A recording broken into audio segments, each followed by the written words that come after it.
sitting in a beautiful room filled with all of your artwork, many, many years of commitment and passion, and it all culminating here at the Wynwood Walls.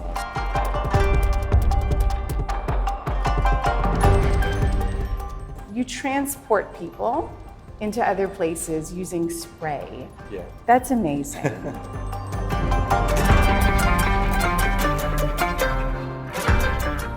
I started painting with graffiti crews, and I'd paint characters and backgrounds, and I learned from watching those guys, and it kind of made me really learn the techniques.